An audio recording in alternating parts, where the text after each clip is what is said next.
I guess Solomon wants to come from the rook and listen to me last week when I said, you better do something next week, because this week he sure as hell did. He came back and he was like, yo, Arba, bitch, it's time to put you down.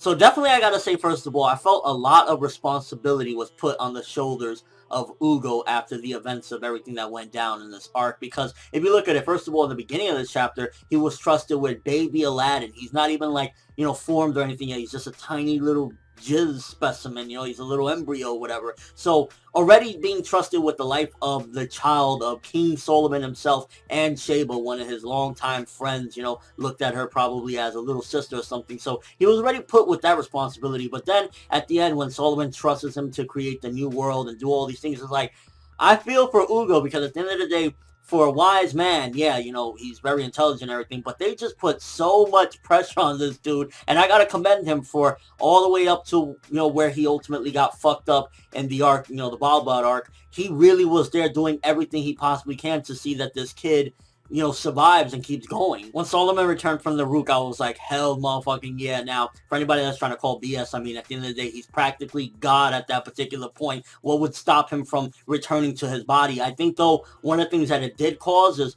his control over destiny at that particular point. Even though he wasn't really controlling it, he was letting everybody do whatever they want. He took the control basically from Il-Ila. Ultimately, it probably didn't make things any better, the fact that he wasn't there to oversee things, which technically I don't even think he could really control anything, because if he did, why wouldn't he have, controlled Arba at that particular point? So basically him coming back is mainly, I need to put this bitch down. And when he came back, I was like, motherfucker, yeah. And I gotta say, I'm really proud that Solomon was man enough to admit, most of this is my fault. I fucked up. I led everyone to this particular point, because he wasn't a perfect ruler. He wasn't. Ultimately, he made huge mistakes.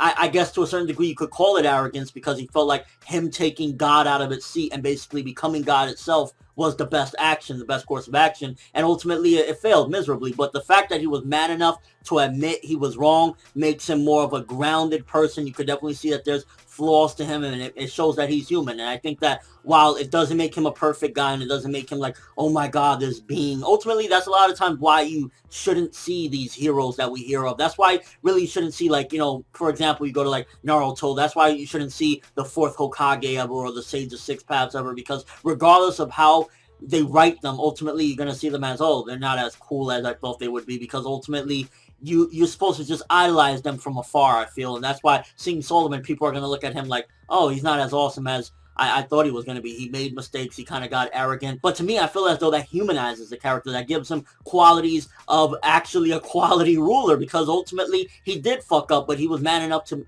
admit that he made those wrongs and try and come back and fix anything he possibly could. Little too late, in my opinion. I mean, at the end of the day, Sheba bought the big one without him there, but yeah. And honestly, one of the only things I could really say about this chapter is mainly it felt very rushed, and that's honestly par for the course for what would be, I guess, probably the third half of this entire arc. It just really felt rushed. In this chapter, a lot of things felt very unclear, and I'm imagining what Shinobu's probably going to do later down the road is we're going to get more explanations on this as time progresses, and people, stop feeling like, oh, we've been in Almatron forever. And it just really annoys me when arc gets really rushed like this. Like, looking back, yeah, I wasn't the most patient either, but I'd much rather be a little bit bored or feeling that it's a little bit slow than ultimately get the pacing that we got in this week's chapter. Because when manga do these things, again, like going back to, like, recently Bleach did something like this where it skipped fights and it just immediately skipped to more interesting bits, or Naruto did this during the Obito flashback. Regardless of how people are receiving it, ultimately I think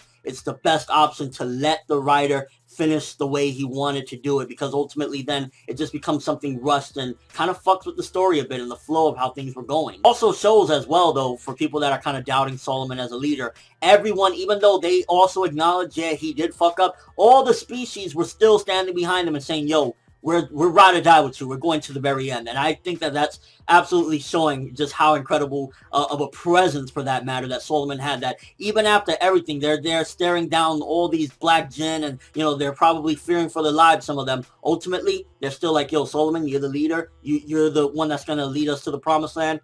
we're going to go with you to the end. But then shortly after that point, that's where it just started to go super rushed. I mean, we start getting narration from, I believe, Ugo. At first I thought it was Aladdin, but then you see later on that it's kind of connecting with some things Ugo's saying. So I don't know if it was vice versa, both of them, or ultimately that was just the remainder of the dialogue that was there as far as the narration was from Ugo. Although I would imagine that at least certain portions probably is Aladdin explaining the finale, because he does say that all the chiefs of the species were basically turned into jinn by Solomon and Ugo's magic. So I'd imagine at certain portions it is Aladdin explaining, you know, the finale of what happened. That's where it started to just feel really rushed. It's like we didn't even get to see how they did it or what happened. This should have been way longer. And it's unfortunate, but it is what it is. People really want to see Aladdin that bad. I don't think that the cost of, you know, rushing things is worth getting back to Aladdin and Sinbad ass and all that shit, because I love all those characters, you know, to death. Of course, they're some of my favorite characters, but ultimately this cast of characters wasn't a bad cast either. So I don't know. I mean,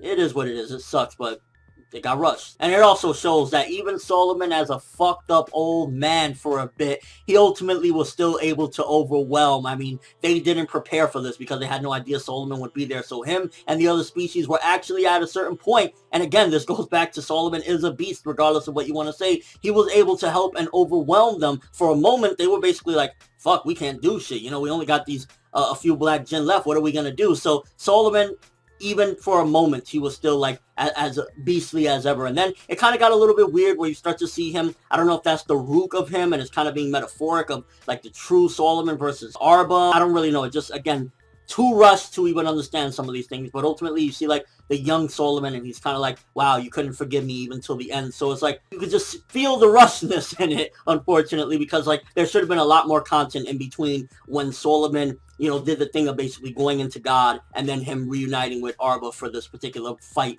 Because otherwise, like, if we would have had it in a different scenario, it would have felt like, damn, you know, it's been a while and they're clashing again. And in retrospect, to a small degree, I feel some sympathy for Wahid, Phelan, and even Ethnon. Fuck Arba. You know, Arba, I don't give a fuck.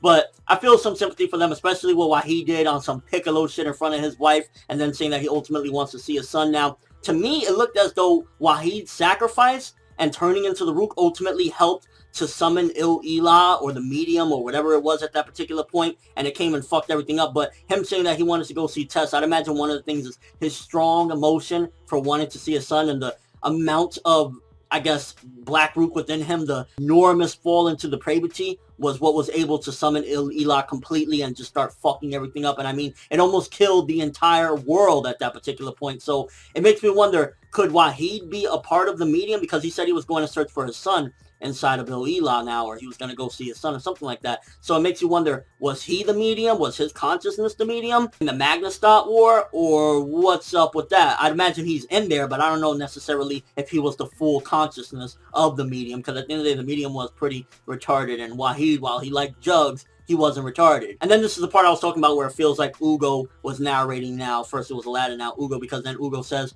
these were the last words I ever heard from King Solomon, where he told him, create the new world. You are the strongest magician. And that really showed their bond as well, kind of tying back into when he was constantly trying to reaffirm Ugo and get his confidence back up. It's like, no, bro, you are the strongest. Even though, to me, in my opinion, Ugo's the smartest by far. Strongest, I don't know. I wouldn't go that far, because I mean, look at Solomon. He came and he fucking still was owning Arba and all of them, even after being in the Root for so long and not having even a regular body. He came into this vegetable body. But one of the most interesting things about this chapter was Arba saying that this voice was guiding her. She's only listening to this voice in her head, and the only voice I could think of is either two voices. Il-Elah itself, she's been so fucked in the head that she's the only one, because she just worshipped this shit so much that she could only hear him. Or goes back to King David. Now, back in the cathedral, we saw her try to kill him with no mercy. You know, it was just like stabbing him straight through the mouth. Was that a facade? Did she already know that that wasn't him, and that's why she did it, just to keep up the front? Has she been David's puppet this entire time? Does this all go back to King David really is ruling everything, and he just has her as his mindless slave, so to speak, or he's just constantly whispering in her ear, and she might think that it's Il-Elah, but it's really David? And I think that that's kind of confirming that some given point we will get more on Arba's backstory, more on Gyokuen for that matter, because it seems as though we might have one more chapter after this, kind of just showing Ugo and Aladdin before, you know, right before Magi started. But ultimately, we might get more on Gyokuen maybe finding out just the Rook either possessed her body, because at some given point, she was seemingly in the flashbacks a good mother to everybody, Hakuryu and all them, but then something went wrong and she just went from like a decent mother to like killing and everything. So did the Rook go into bodies and possess bodies, and that's why the birthmark is there, and she kind of looks a little bit different from the Arba from our timeline? But it's also kind of confusing because there are a couple people that make it from Almataran to this world, such as Ethnon, so it really makes you wonder just how the fuck did they get to this world? Was it people that were basically mirror versions of themselves and they ultimately were able to corrupt them with their Rook and possess their bodies? Maybe the Ethnon of this world wasn't actually even bad. Maybe it was the Ethnon from Almataran came with his black Rook and infected the Ethnon of this world, because again, remember how Aladdin explained it? It was kind of like mirror worlds overlapping. And then at the end, Arba gave one last fuck you, saying, even this fake world, I'm gonna go, even if it's just my consciousness, and fuck it all up and everything. So ultimately, very confusing towards the end. A lot of things just kind of felt a little bit like, huh, and that's definitely due to ultimately being rushed.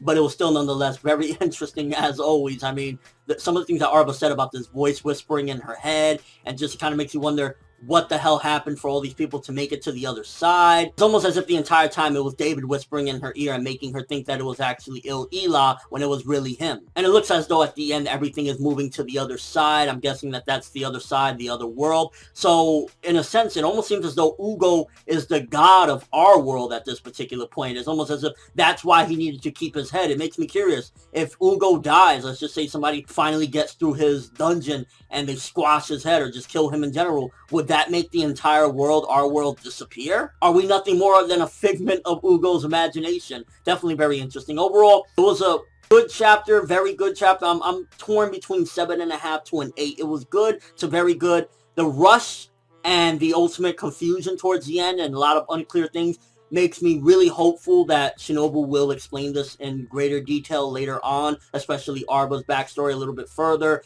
you know, David's connection, if any at all, to Arba's fucked up ways. Ultimately, I'm glad Solomon came back from the Rook to, you know, do what he needed to do. The biggest problem, honestly, was that it felt rushed, but aside from that, very interesting yet again. And it's just like, holy shit, Arba to the very fucking end, she wanted to destroy everything, all in the name of God. Let me know what you think. A lot of questions. Is why the medium, was he controlling the medium at that particular point? Also, was Ren Gyokuen basically infected by Arba's Rook? Was she like a mirror version of Arba, and that's how she was able to ultimately change her and control her? Aladdin, basically, seemingly, Ugo will be his father, and that's probably why he's so chibi. Or Aladdin might be older than we even believe. Maybe he might be actually like 20 or 30 or some shit, but the way he was, you know, born and everything, and the magic that his mother put on him keeps him little. And a lot of the confusions at the end of the chapter, can you make sense of any of these weird things that happened? Was it David whispering in Arba's ear? Just what the fuck was going on at the end? Definitely really wish that it wasn't rushed towards the end. So yeah, 7.5 to an 8 around there, I'd give it. But that's all I have for this review. Thanks for watching. Hope you enjoyed. If you liked anything I had to say or enjoyed the video, drop me a like. I'd greatly appreciate it. And if you haven't subscribed, if you could do so as well, that'd be awesome. I'm ForneverWorld, and as always, people, have an awesome day.